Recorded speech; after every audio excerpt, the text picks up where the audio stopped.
Sweetheart, you can share my lunch today. I packed extra. And besides, growing boys need more food than teachers do. 25-year-old Wren Calloway's voice was gentle but firm as she knelt beside 5-year-old Atlas, watching him stare at the empty lunch table while other kindergartners unpacked elaborate meals. She'd noticed him sitting alone for 3 days now, claiming he wasn't hungry, with the kind of adult lie children tell when they're protecting someone. Wren had lost her own husband 2 years ago and knew intimately what it meant to hide pain behind brave faces. What Wren didn't share with Atlas, what seemed unnecessary, was that the sandwich she was offering was her only meal for the day, that she'd been stretching groceries thin to help her mother pay medical bills, that packing extra was a compassionate fiction to preserve a 5-year-old's dignity. Atlas looked up with eyes that held too much sadness for such a young face. "My daddy forgets sometimes. He works a lot since Mommy left with Uncle Marcus. I don't think he means to forget, but he gets sad, and then he's busy, and then there's no lunch." The simple explanation broke Wren's heart.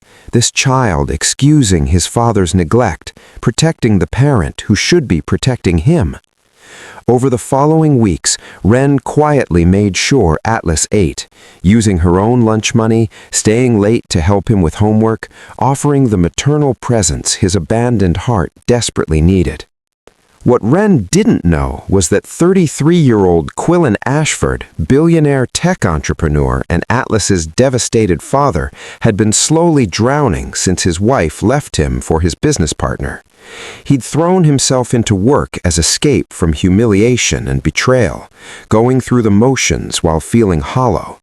Atlas's care fell to rotating nannies who rarely stayed, and Quillen's grief had made him blind to his son's suffering. Then, one afternoon, arriving early to pick up Atlas, Quillen saw something that stopped him cold. His son sitting with a young teacher, sharing what appeared to be her lunch, laughing at something she said, looking happier than Quillen had seen him in months.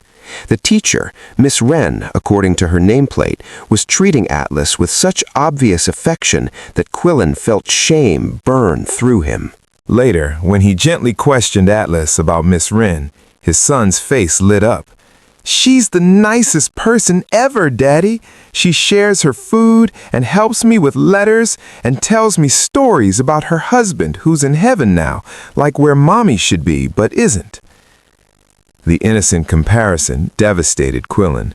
His son comparing his abandoning mother to a teacher's deceased husband, finding more comfort in a stranger's kindness than in his own father's presence.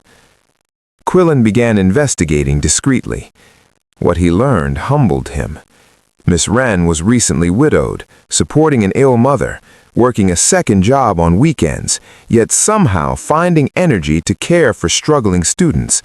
And she'd been feeding Atlas from her own limited resources for weeks, never once contacting him about it or asking for compensation. The next day, Quillen did something he hadn't done in months. He cleared his afternoon schedule and came to school early, asking to speak with Miss Wren. She seemed nervous, clearly expecting criticism. "Mr. Ashford, if this is about lunches, I should explain."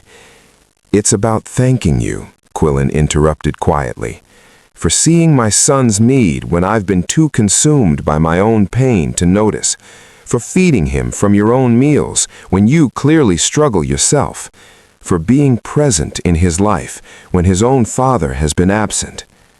Wren's eyes filled. "He's a beautiful child. He deserves care and attention." "Which I haven't been providing," Quillen said, voice breaking. "My wife left me for my business partner 6 months ago. I've been drowning in betrayal and humiliation, working 18-hour days to avoid feeling anything. I let Atlas become collateral damage.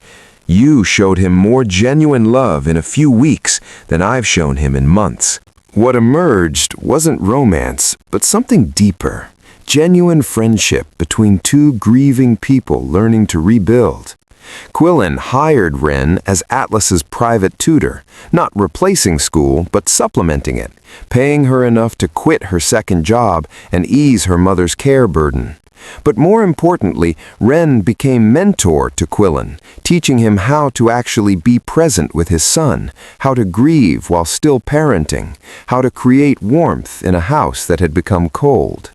And Atlas blossomed, watching his father slowly return to life, having Miss Wren's consistent care, building the security children need to thrive. 6 months later, at Atlas's 6th birthday party, Quillen stood beside Wren, watching his son play with genuine joy. I was drowning in cynicism. My wife's betrayal made me believe people were fundamentally selfish. Then you spent your lunch money you desperately needed, to feed my son because his well-being mattered more than your hunger. You gave me back faith in human goodness. Wren smiled through tears. And you showed me that asking for help isn't weakness, that letting others support us doesn't diminish our strength. We saved each other, really. You just happened to have more resources to demonstrate gratitude. No, Quillen said gently. You had something more valuable than resources. You had compassion despite your own suffering, generosity despite your poverty, the courage to care for someone else's child when your own grief was still fresh. That's not common. That's extraordinary. Because kindness often requires sacrifice, giving away lunch you need, spending money you don't have, offering maternal love when your own loss is still raw. And sometimes that pure compassion becomes someone's reason to believe goodness still exists, transforms cynicism back into hope, proves that one person's selfless care can save multiple lives.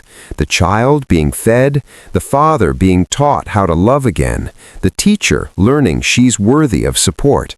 We never know when our smallest acts of giving might be someone's turning point, the moment they decide humanity is still worth believing in. If this story touched your heart, please like, share, subscribe, and comment. Let's spread more stories of kindness and hope together.